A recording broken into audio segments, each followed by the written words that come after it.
Assalamualaikum, kita kembali dalam UFC review. Kali ni aku nak review UFC 252, The Trilogy between Stipe Miocic and Daniel DC Cormier. Okay, dalam trilogi ni Stipe Miocic dah buktikan yang dia adalah the baddest heavyweight in UFC ever. Kenapa? Orang kata, ataupun UFC sendiri cakap, Dana White sendiri cakap yang Stipe Miocic adalah the baddest heavyweight ever. Kita kena tengok pada first two fight diorang. Jadi kita tengok dulu first fight diorang. First fight diorang masa UFC 226. DC masa ni dia adalah reigning light heavyweight champion.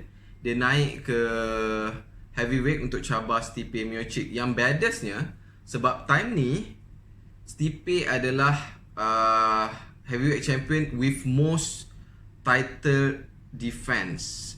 Stipe Miocic berjaya pertahankan title dia sebanyak 3 kali. Yang paling banyak UFC heavyweight champion pernah buat. And DC masa first fight ni dia guna clinch technique. Clinch technique ni korang kena ingat sebab sampai third fight nanti DC masih gunakan teknik ni, and kita masih akan discuss pasal teknik ni. And masa DC gunakan clinch technique ni, dia berjaya jaga range dia dengan Stipe Miocic and result to a clean right hook yang menyebabkan Stipe knock out in round 1. Jadi selepas DC berjaya menang heavyweight champion dan dia dinobatkan sebagai 2 division champ, like heavyweight pun dia pegang, heavyweight pun dia pegang. Jadi yang buat lagi powernya di sini, dia berjaya defense dia punya heavyweight title lawan Derrick Lewis. And along the way sepatutnya dia lawan Brock Lesnar. UFC pun berminat untuk buat dia lawan Brock Lesnar, tapi Brock Lesnar umumkan persaraan dia dalam MMA, dia tak akan kembali dalam MMA. And UFC bagi rematch opportunity kepada Stipe. And for me, for my opinion, memang Stipe deserve untuk rematch sebab rekod dia dalam heavyweight bukan calang-calang. Dia seorang je yang pernah buat dalam UFC ni.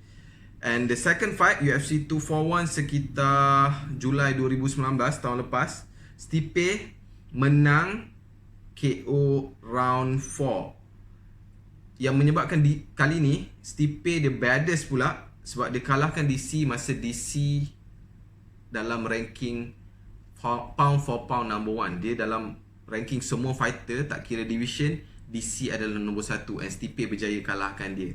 Dia menyebabkan Stipe the baddest heavyweight lah.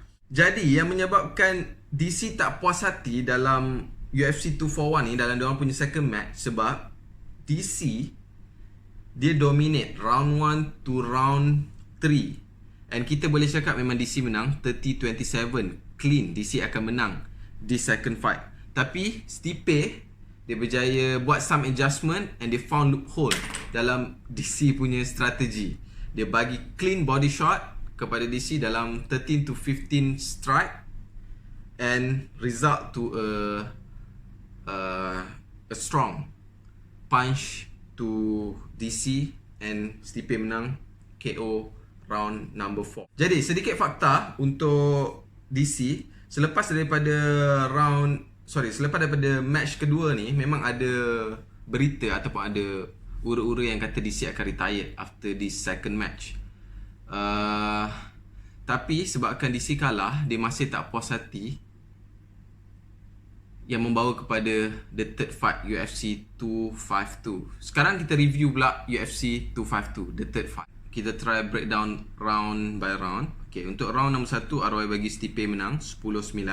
Obviously sebab Stipe punya strike lagi banyak landed compared to DC. Walaupun the last 10 second DC berjaya bagi right punch yang menyebabkan Stipe wobble, but still overall round 1 Stipe menang. For round number 2, DC pula ROI bagi DC menang 10-9 sebab DC berjaya gunakan clinch technique dia sekali lagi macam yang digunakan the first fight, and menyebabkan dia punya significant strike tu lagi banyak daripada Stipe. And the last 10 second, kalau kita tengok Stipe dia berjaya dapat ground and pound to DC. Tapi referee dia bagi advantage to DC sebab DC punya defense untuk ground pound tu agak bagus. Dia try dia try grab Stipe punya leg and dia defense muka dia daripada kena banyak shot. Untuk round 3 ROI bagi Stipe pula 10-9 sebab round 3 ni Stipe dia agresif compared to DC. Mungkin sebab kalau kita perasan Dominic Cruz ada cakap, ada mention dalam dia punya commentary yang DC selalu ambil third round dalam mana-mana fight. DC selalu ambil third round sebagai round untuk dia relax, untuk dia dapat energy for the next 4 and 5th round. And this round Stipe dia bagi eye poke dekat DC yang menyebabkan DC ada temporary blindness throughout the fight dekat left eye dia. Walaupun DC bagi eye poke juga dekat Stipe masa round 1, tapi kesan kepada Stipe tu tak besar macam mana kesan Stipe bagi dekat DC. And DC mention dalam dia punya press conference after round 3 terus dia tak nampak through dia punya left eye, dia macam black, dia tak nampak langsung. Okay, untuk round 4 ROI bagi DC menang 10-9 sebab DC punya significant strike way more than Stipe. Even though round 4 ni Stipe dia punya clinch control lagi banyak, tapi DC lagi banyak strike berbanding Stipe. And kita perlu bagi kredit dekat Stipe dalam dia punya clinch control ni sebab every time DC clinch dia akan terus pegang ataupun dia control wrist movement DC, right wrist movement. Sebab mungkin dia belajar daripada, obviously lah dia belajar, bukan mungkin, obviously dia belajar daripada first fight supaya control DC punya right hand. Kalau tak nanti dia kena hook sekali lagi, dia boleh kalah lah. Okay, untuk round 5 dia dah jadi macam stable boxing match, tapi still menarik untuk ditonton. Stipe lagi banyak landed fight, Stipe lagi banyak significant strike berbanding DC. And that's bring to the Stipe punya championship, the fourth title defense in his career, UFC 252. Jadi what's next for DC? DC dah umumkan yang dia akan bersara. Kalau dia bersara pun dia still a legend, and dia dah ada career yang baik dalam media as a commentator dekat ESPN, dan juga UFC sendiri selalu jemput dia sebagai UFC commentator, fight commentator. And kalau kita ada tengok UFC Countdown, dia punya narrator dia cakap, even though this trilogy never happens ataupun this third fight never happens, Stipe dengan DC dua-dua ni memang terbukti baddest have you ever. There's nothing to prove kalau diorang tak ada third fight ni. Tapi still the beef need to be settled, and rezeki memihak kepada Stipe Miocic. And for me, DC bersara as a legend. Dia ada legacy yang baik dekat dalam AKA, dan juga dia ada legacy yang baik dalam UFC tu sendiri. And don't forget, dia adalah the future UFC Hall of Famer. Jadi, what's next for Stipe pula? Untuk Stipe, Dana White ada cakap sebelum UFC 252 ni berlangsung dalam press conference diorang, yang Ngannou adalah next for Stipe ataupun untuk siapa yang menang heavyweight championship ni. Memang Stipe lah obviously yang akan fight Ngannou. Tapi aku rasa mungkin Stipe tak berminat untuk fight Ngannou. Sebab apa?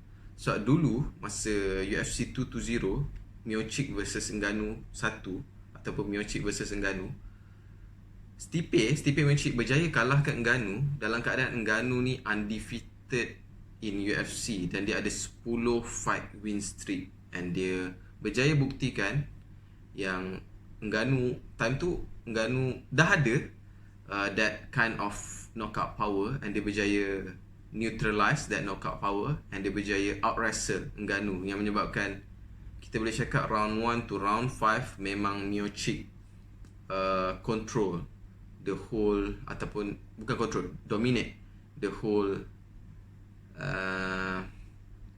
fight.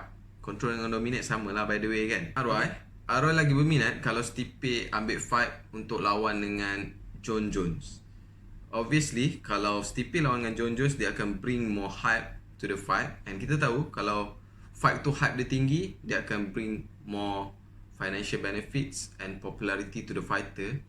And Stipe sekarang ni, bukan nak kata dia tak ada hype sangat fight dia, tapi Stipe dia sebab Stipe ni dia boleh cakap dia adalah figura ataupun fighter yang baik dalam UFC. Dia tak berminat untuk create issue.